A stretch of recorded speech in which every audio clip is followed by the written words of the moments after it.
Thanks for tuning in, guys. Today we talk to a tattoo artist.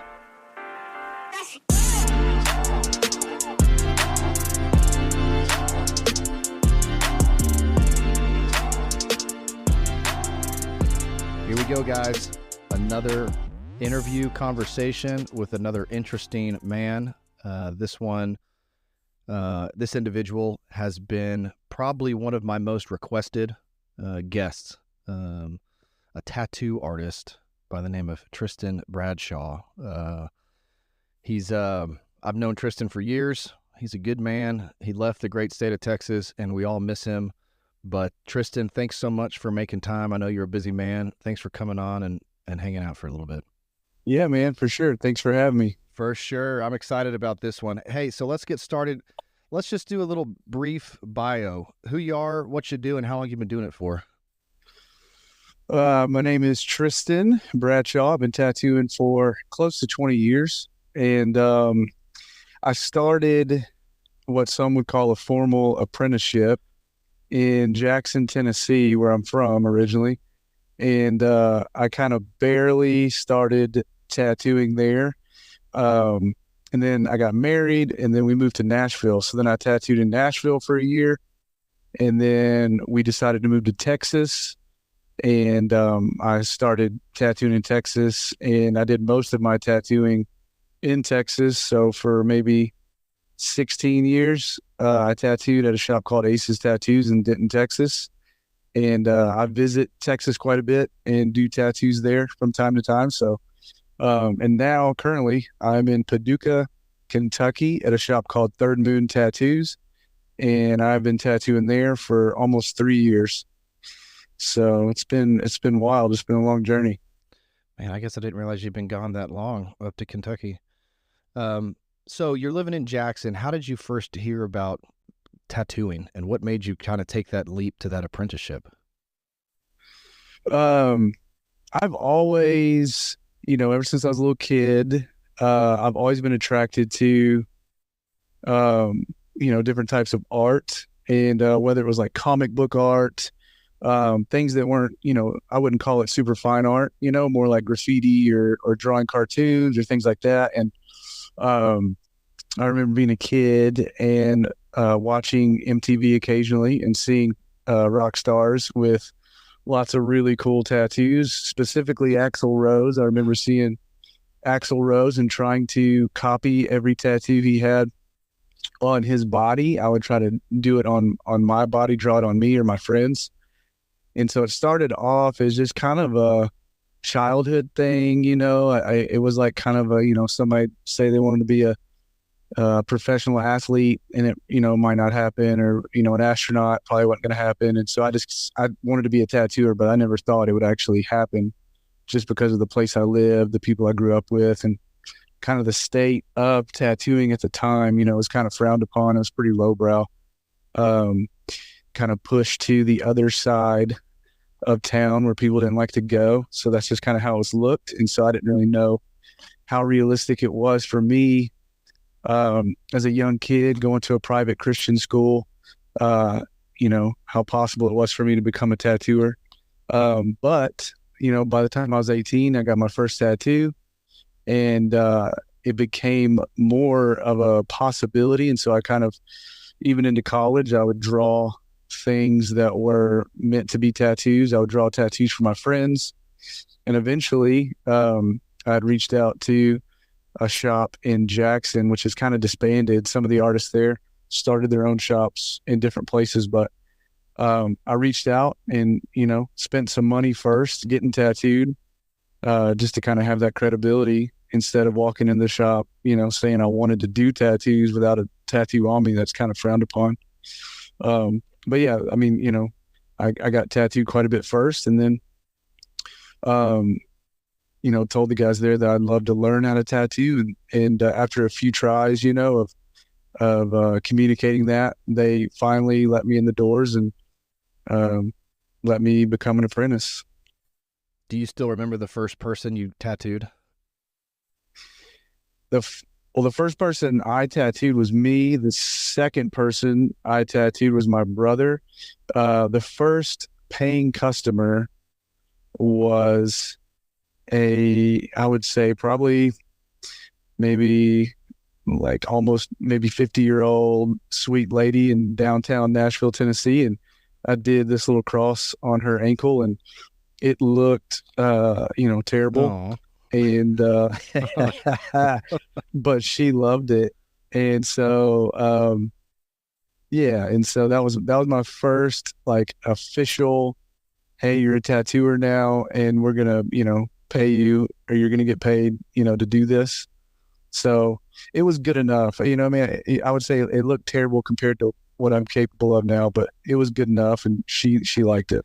yeah. Okay. So that's, man, I could go in so many directions. So I feel like you have a pretty distinct style, more kind of I hope this doesn't offend you, kind of like a traditional Sailor Jerry No, kind of yeah, that's vibe. great.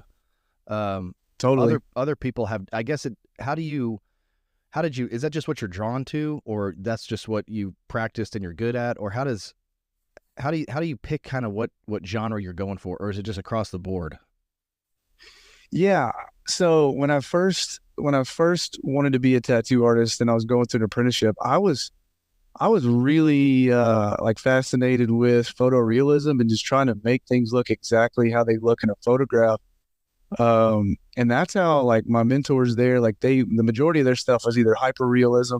This was in Yeah. Tennessee, hyper realism, or like new school, crazy kind of cartoony, or like comic book art. And so it wasn't even on my radar until uh this guy came in the shop, and he had this snake and dagger tattooed on his arm, and I was like, holy moly, like, what do you call that? What is that? I want to learn how to do that. And it was a classic traditional tattoo. And I think aesthetically at first it was just how like bold, simple, bright, kind of like balls forward, straight to the point.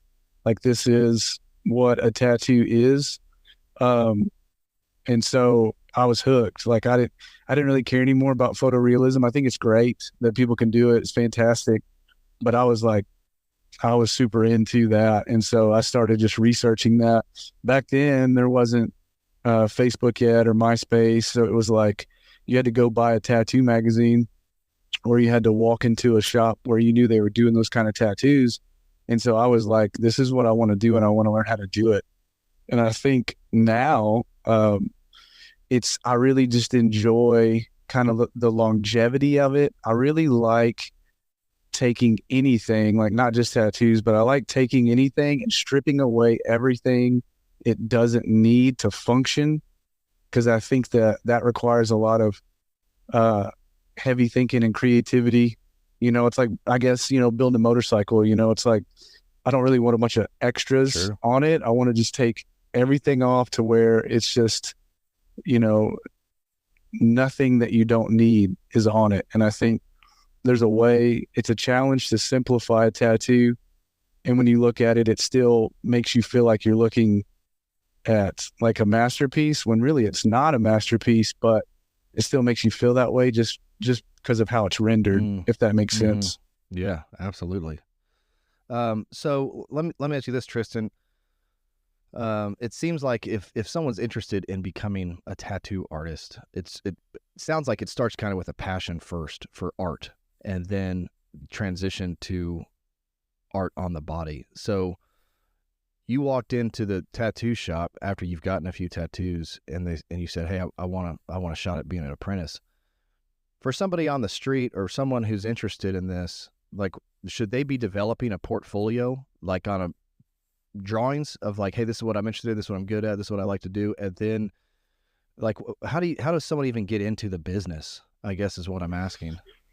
Yeah, that's a good question. I will say that it is dramatically different since, and I mean, I wouldn't even consider myself like old or an old timer or anything like that, but 20 years ago, it was different. And so now I would say it's much easier to just do tattoos on people. Like, if you wanted to, Clay, you could get on Amazon, order yourself a tattoo machine, and tell people, "Hey, I'm doing free tats," Don't tempt and me, they would Tristan. be like, Don't "Oh, tempt me. I'll do yeah, it. bro." That they would be like, "Oh man, that's awesome. I'll be right over."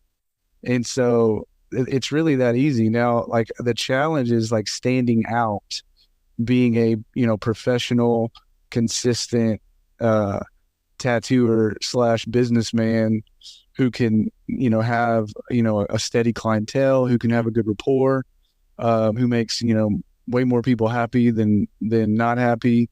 And so I would say for people that are interested in that part of tattooing, I think it starts with getting tattoos. It starts with going to a shop that does great tattoos and isn't necessarily the cheapest, but and you've seen their work and you're like, hey, I want to do this on people, and I'm going to be making money, off of people doing this. And so I need to invest that money that I'm going to be making from people, and I need to invest that into the thing that I say that I love and get tattooed. I would get tattooed quite a bit before you even, talk to someone about wanting to be a tattooer. Sure. It's, it's just a little bit of credibility. It allows a person to know, man, this person is serious.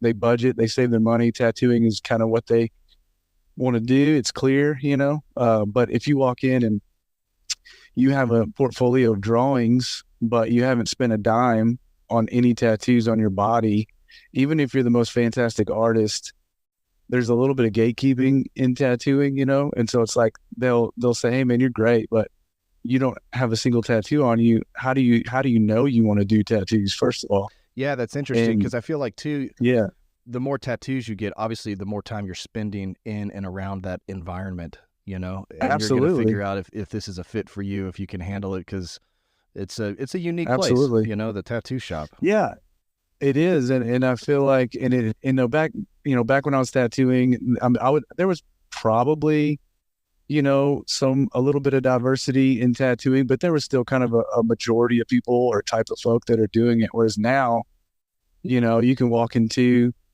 a biker shop or the nerdiest of nerdy, tattoo shops, or, all female ran tattoo shop, or, a vegan tattoo, there's really whatever you want. There is a type of tattoo shop for you where, a while, back when I was tattooing, it was kind of like you had to kind of get tattooed at maybe one of 3 shops in town, and you just kind of had to deal with the type of folks that were working there and what they were talking about, that sort of thing. Where I'd like to go see a vegan tattoo shop. That sounds really interesting.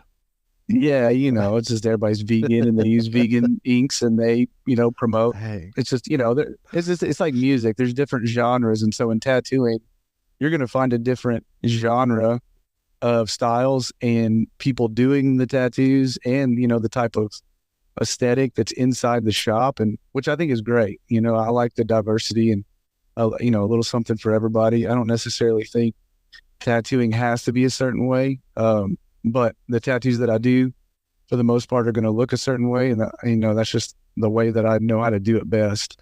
Yeah. Okay. So you talk about kind of a big, I guess, indicator of success possibly is getting your name out there, having that reputation. How has social media changed when it comes to that? Do you utilize social media, and have you seen guys being successful doing it, and then guys not doing it and still being successful? How does that play into it? I think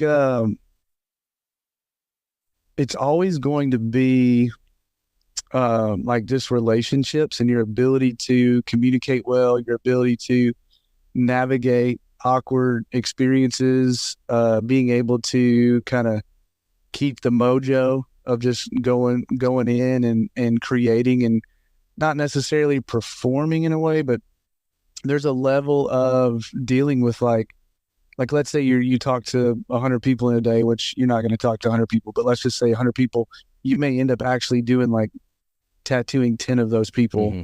So, it's really about learning how to just communicate with folks, because if you can't talk to people and you can't figure out how to actually get them in a chair and put a tattoo on them, like people aren't going to know how good you are, because nobody's getting tattooed by you. So I think that's like rule number 1. You just got to know how to, socialize with people and talk to people. And, but yes, social media, I think it's a tool. And if you can use it wisely, I think that it can benefit you. But I think now people are or treating it like um, the number one thing that's going to make them better or successful. And I don't think it is that. And so I think when people try to make it that, they end up kind of performing or trying really hard to kind of create a brand and like doing the TikTok thing and the YouTube video thing. And I'm not necessarily saying those are bad, but that's what I was talking about. That's like the 80% is like people depending on that. And then the other 20% you're actually tattooing. Yeah. Yeah. Whereas, it would be nicer if it was like 80% tattooing and 20% you're kind of, doing the dance on the social media. But I think that's definitely a younger generation thing. I think, I'm not super in tune with it. I use it as a portfolio, but I try not to do anything too fancy on there because I don't want that to be the thing that I depend on. I just kind of want to stay consistent and engage with people and introduce myself and do good tattoos. Break it down for me, Tristan. And I know this is probably a super loaded question. You've been kind of all over the country doing this stuff. What is an entry level salary? I know it could be part-time, full-time. Is there a range as far as how much money you can maybe expect doing this starting out? Is that too complicated of too many variables in that question? Yeah, there's a lot of variables. I will say that the way you get paid differs from shop to shop. So sometimes you pay booth rent, and I've actually never paid booth rent, so I don't really know what standard booth rent is, but essentially you could do very well if you are consistently busy. If you're doing booth rent, and you're doing, anywhere from like 3 to 5 tattoos a day or a couple of large tattoos a day, you would be doing well, because you're only having to pay an X amount of booth rent. And then other shops, you start off with a percentage. So if you don't, like, let's say you're apprenticing at a shop and then they just graduated you to releasing you on to the general public, you're going to get a percentage. It's going to be, the lowest percentage. And then as you work there longer, as your tattoos look nicer, as you start actually creating a clientele and showing the people that you work with or work for that you're capable of being, a good tattooer, then your percentage might go up. And then traveling, if you travel as a tattooer, then usually there's higher percentages because you're the one traveling and you're coming to them, and it's a nice thing to do that. So there's famous tattooers. There's like the people that you see on TV, and those guys could be making, I don't know, anywhere from like $100,000 to $300,000 a year, maybe more, just because they're celebrities. You know what I'm saying? But your average tattooer isn't going to be, making that. I wouldn't say.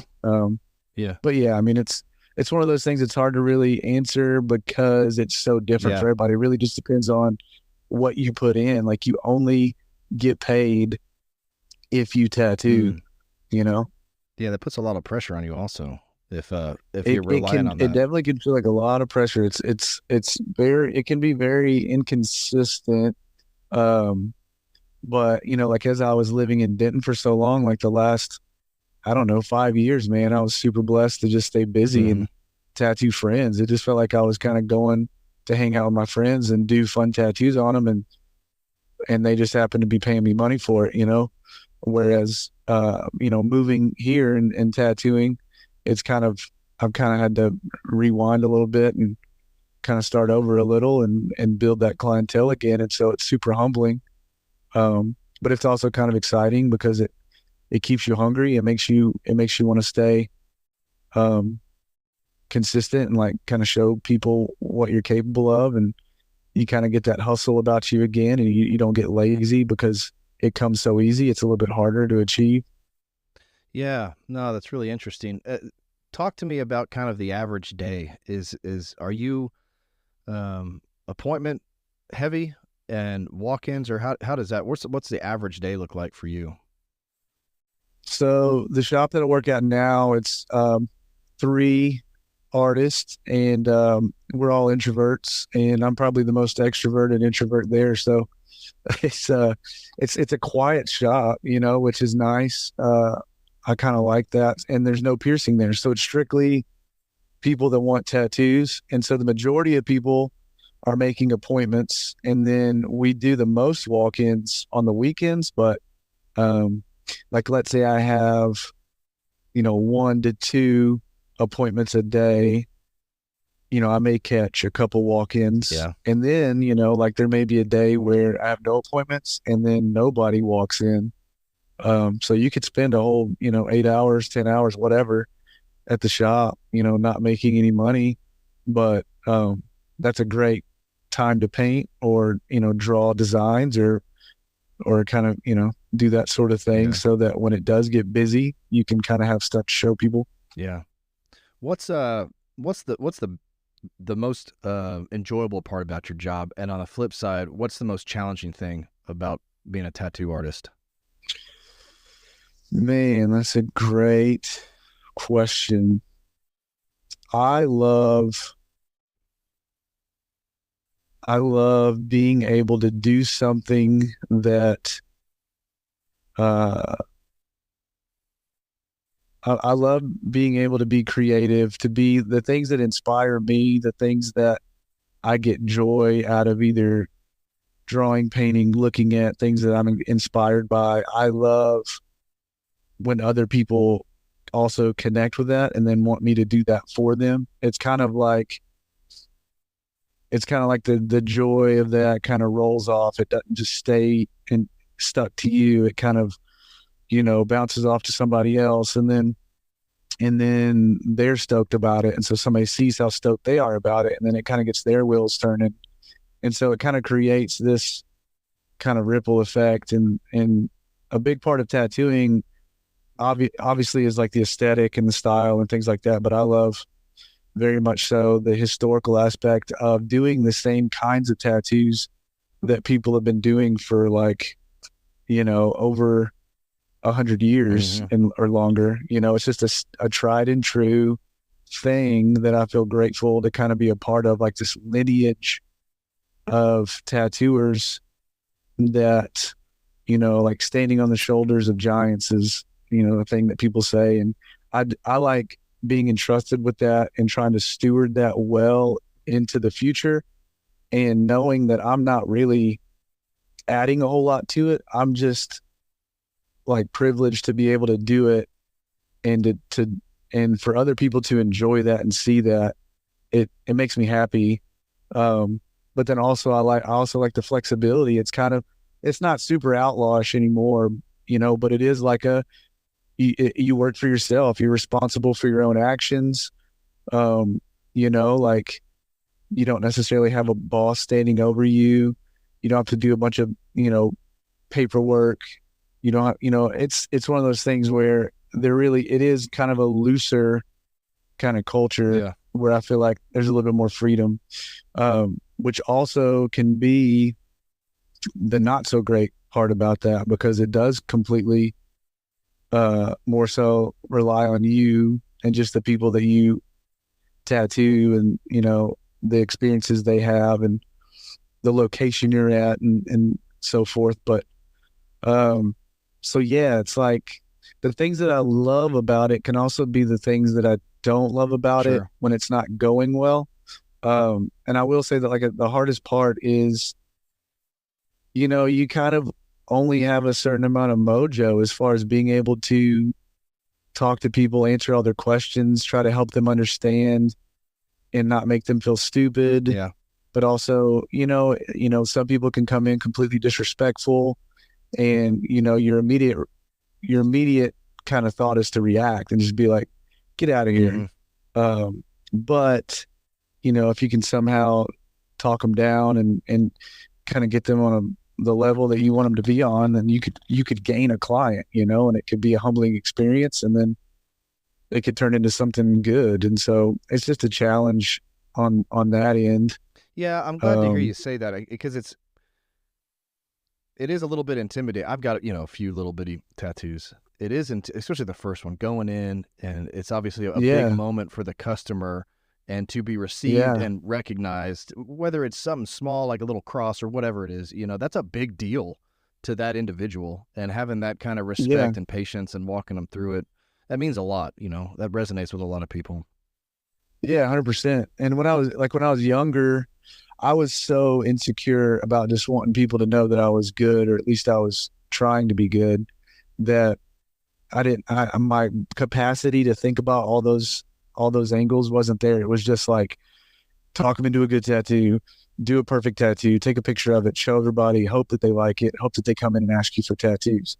Whereas now you really kind of see people more as people, and you consider their experience, you consider who they might be, where they're coming from, all those things a little bit more, as your capacity to kind of handle so many extra things other than just drawing and tattooing. Sure. You think about being an artist, a lot of artists, they're quiet. They just want to stay in their little corner and like draw and paint. But when it comes to tattooing, it's like you require another individual to do that. So you can't it's interesting. really expect people to, you can't really expect people to just sit there and be quiet and shut up. And then, you do this thing and you're like, give me your money and then peace out. It's like you got to really kind of be interested in the human experience, and even consider like what you're doing on a grander scale is making an impact. If that makes sense. Yeah, no, for sure. Kind of wrapping up, man, 26 minutes goes by super fast. A few more kind of closing questions. Tristan, if you weren't doing tattoos, what would you be doing? Have you thought about that? Yeah, I think about it a lot, especially the older I get. I think I would really like to be a postman, a postal worker. Really? Yeah, I think I would like putting in my ear pods, listening to whatever I want to learn about, whether it's an audio book or a podcast or whatever, and just walking through neighborhoods and delivering mail and then coming home to my family. You know what I mean? Like I think I would like the consistency. I think I would like, being outdoors, just kind of being in it, being in the world kind of thing. But, it could also be a terrible job, but I actually talk to a lot of people that love it. So if I wasn't tattooing, I think I would really enjoy that job a lot. Yeah, that's interesting. When we lived downtown Denton, the postman had his walking route, and it was always just a nice little refresher when you see John walking down and you have a small chat, but it's like consistent. We saw each other for 5 minutes for 8 years in a row. It's a cool relationship. Yeah. I've always been, whenever I see people, especially like, I don't know, I like driving through neighborhoods and looking at houses I'll never be able to afford, and just think, man, that's a nicely built, aesthetically pleasing house. That grass is perfect. This neighborhood is wonderful. It like kind of is inspiring in a way, just to kind of, I don't know, I just kind of appreciate it. And so I think and just walking, I like to kind of be out like that. Yeah. Get a little exercise. Well, that transitions into the next question. So you talk about podcasts or listen to music. I always ask my guests if for any book or podcast recommendations, whether it's professional or personal, anything on your nightstand you're reading that's worth sharing to somebody. Yeah. So as far as a book, there's a couple. I've just finished a couple of John Mark Comer books. One is The Ruthless Elimination of Hurry. It's a great book. And then I think his newest book is called Practicing the Way, and it's a really good book. And then podcast, man, I listen to so many podcasts. I feel like I listen to Dax Shepard's Armchair Expert. Yeah, I've listened to a few of those. Dude, yeah, they're cool, man. I feel like he's super thorough, and very like researched when it comes to the people that he has on, and he asks good questions, and I feel like he can kind of connect really good with a variety of people, and I just think that's super neat. Yeah, that is so cool. Yeah. It takes effort, and there's a certain talent involved in that too. Well, okay, my last question, Tristan, thanks again so much for taking time out of your busy schedule. Yeah, for sure, man. You got any advice? You've been around almost 40, 50 years. You've been doing it. Any advice for me or for the listeners, or mantras you live by, or just kind of some ending thoughts that you'd like to share? Oh man. I mean, I'm sure that I do. Once we hang up, I'm going to think of all the ones like the really good ones that I have. I think, man, I think that everything you want to do, good or bad, requires practice, and you're always practicing whether you know it or not. And I would encourage you to try to practice good things, which is probably going to feel more like practice than practicing the bad things. That's good. That's super general, but that's kind of what I'm vibing on right now. No, that's good. No matter what. It reminds me of a quote: "How you live your days is how you live your life." Just the intentionality of what you do every day, turns into habits and forms into character and a lifestyle. So, and like you said, that requires practice, knowing what you're doing. 100%. That's great, man. Tristan, thanks so much again. This has been awesome. We went a little bit longer than I thought, but God, you gave us a bunch of information. Really appreciate your time. I hope that was helpful. No, this is awesome. Yeah, thanks so much. And next time you're in town, let's get together. Yeah, for sure, man. Thank you once again. All right, tell the family, hey, we'll talk soon. All right, bye.